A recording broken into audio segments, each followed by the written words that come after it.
Okay, good morning. Oh, wow, that was bad. I think I got coronavirus. Anyway, I got a question I'd like to ask my viewers here before the video starts. Now, I just want an honest opinion here. So, I've watched a couple of channels, and the one I watched yesterday, I didn't get to watch the whole thing, but it was How Farms Works on how mint oil is made, which was pretty interesting to the point where I had to, go to bed. I was tired.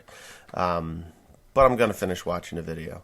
So they do a video, they go off the farm, they go to somebody else's farm, and they show, something that only probably 1/100th of a percent of farmers actually do.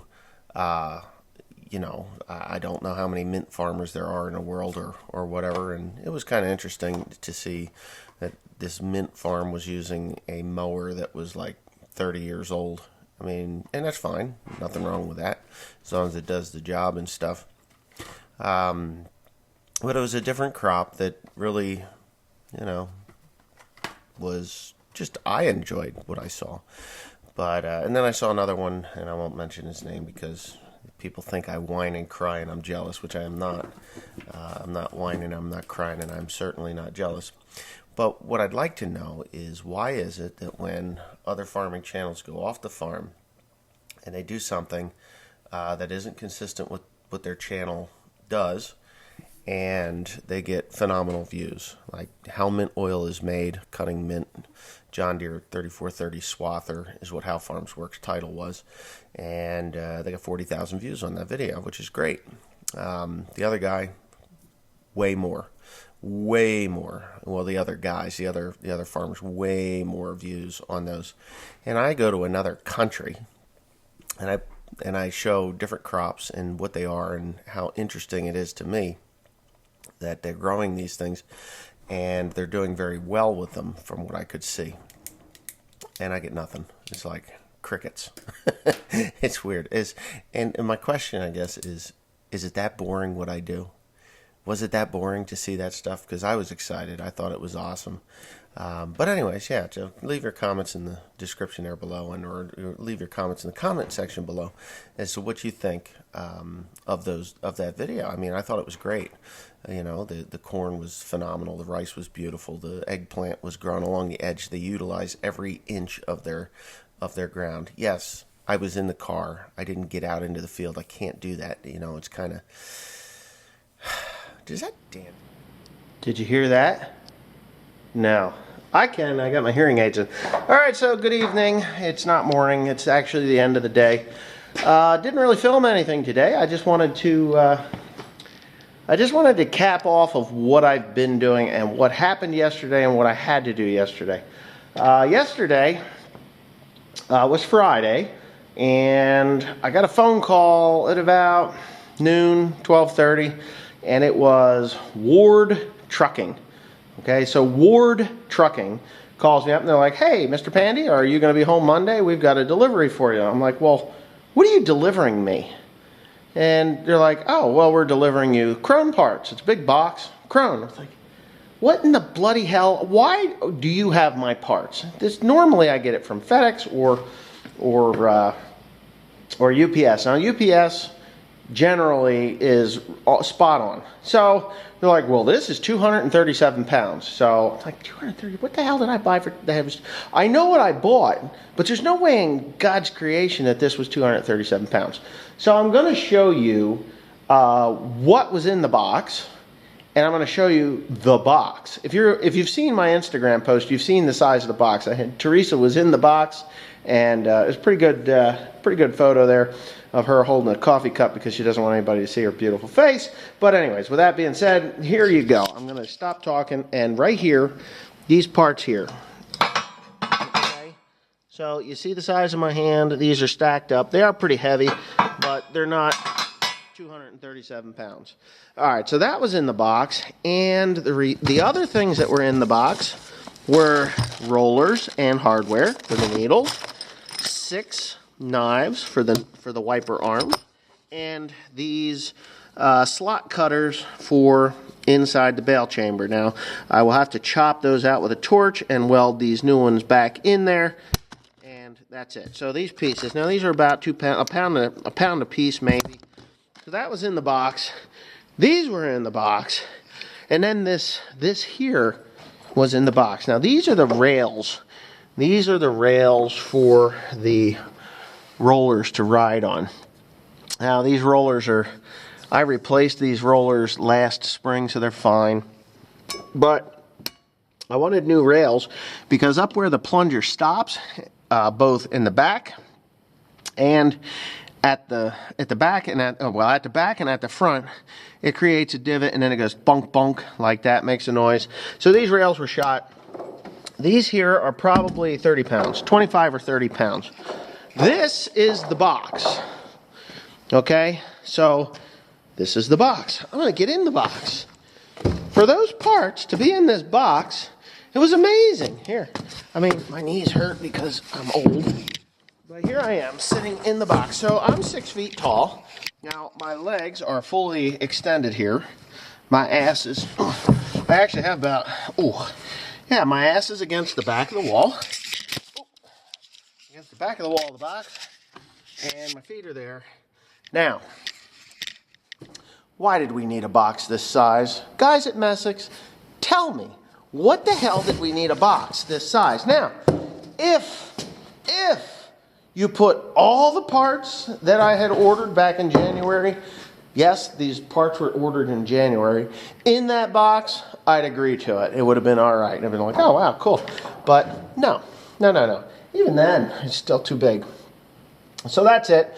Done complaining about the box. I mean, I'm really not complaining about the box, but it was the shipping. I called on Monday looking for these parts that were missing, and they were actually in a box. This box on the shelf with question marks like, who does this belong to? You know? Like, who does this belong to? That's kind of funny because my name is right there. Anyway, so there it is. All right, done complaining about the box. So we have the tool truck here. As you can see, the tool truck's in here. I put a new transmission in this tool truck.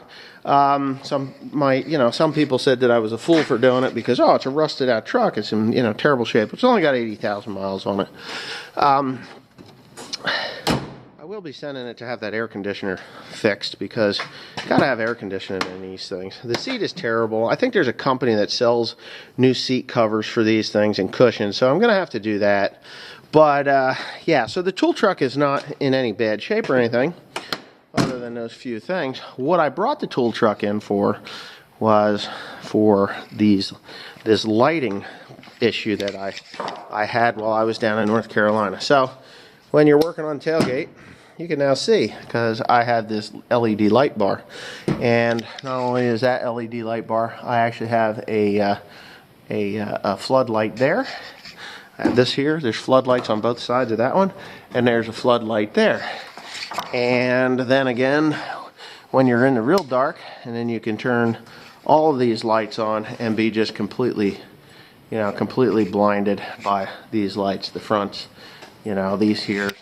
So you pull up in front of a baler or alongside the baler, and you can flip those lights on. Oh, wait a minute, I got them over there too. So everything, I got like this halo of lights around this whole entire truck. And when we do get into the nighttime work, and we need to be turning lights on or off, there you go. There they are. So we did that. I got these lights at Horrible Freight. They are a Road Shock LED.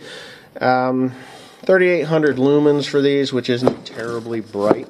Not terribly bright, but it does go 1,200 feet in distance, and it has the floods on each side. So I put these little floods on the back side here because they just weren't quite spread out enough, and I just needed that to happen. So that got done. I had Cody wired up today. So, I mean, pretty impressive if you ask me. I mean, now, yeah, I will go over here and I will shut the lights off in the shop. So, if I shut the lights off in the shop, you might be able to see a little better as to how nice and bright it is. So, I left the back ones on. The floods are okay. Looks pretty good here. And Yeah. There we got that and that. So it's pretty bright. Pretty good. Looks good to me. I mean, at least I can work here. I can eat my donuts. Teresa brought me coffee and donuts today. Left her coffee cup. And these here. I'm pretty pleased with what it looks like. You can see on the floor. You can pull it up to the balers. Load twine in the balers. You can see enough, and that will work. I like that idea. I really do. I like the idea. And quite honestly, it doesn't look nearly as bright as what it is when I shut the lights off in the shop. But when you're outside, and I did have it outside last night, there you go. They're off. Okay. So, okay. What was that movie from? Okay. Was that My Cousin Vinny? Okay. Or was that Home Alone? I don't remember. But anyways, the third and final thing that we're going to talk about today, I thought I was finished, but I wasn't. I didn't finish it quite all the way. I'm done rebuilding these knotters, as per se. I mean, they had to be done, right? And I'm done rebuilding these knotters up here. I'm not quite finished. There's one more piece, and I'll show that. I will show you that in a little bit. But for the most part, there's two little items that need to be put on here. There is a cam here. This cam, there's a piece that needs to be welded to that, and then there's a bar behind that. But all these are timed correctly, back in their original positions. I will be flipping them all up here probably tomorrow and getting into those and replacing those rollers on the tucker arms, which isn't going to be terrible. Should be pretty easy, actually. Get those tucker arms up and out of the way. I've got the new hardware to go in there, and I'll put those on, and I will put that bar in there, and then I will weld to that cam lobe. And you're probably wondering what that's about. Krone has had an issue when it comes to worn knotters. And other manufacturers don't have these issues quite as bad as what Krone does. So when a Krone baler is brand new, it goes to the field, and you could literally get in the tractor in a white suit with a white top hat, bale all day, never get out of the damn thing, and for mechanical reasons, and go home in a white suit instead of a black, greasy, dirty mess. That's the way they are. But when they start to wear excessive wear, when things start to wear out, these knotters are quite finicky. They get a little finicky, and if you don't know what in the hell you're doing, it could be a real freaking nightmare. Well, I'm pretty good at what I do when it comes to these knotters, but there was one thing that I wasn't 100% sure what the problem was, but Gerald out at Messick's, he informed me as to what the problem was, and I figured at that point, you know what, if that particular piece is worn so bad that it is causing this whole problem, I'm just going to rebuild the whole entire baler knotter system. But this is the guy, this little guy here. Now, my dad has told me many times, and again today, he says, you got to stop showing these people how to rebuild these knotters because they're going to be your competition. And I honestly don't believe that I am teaching anyone that wants to learn how to do knotter repair anything.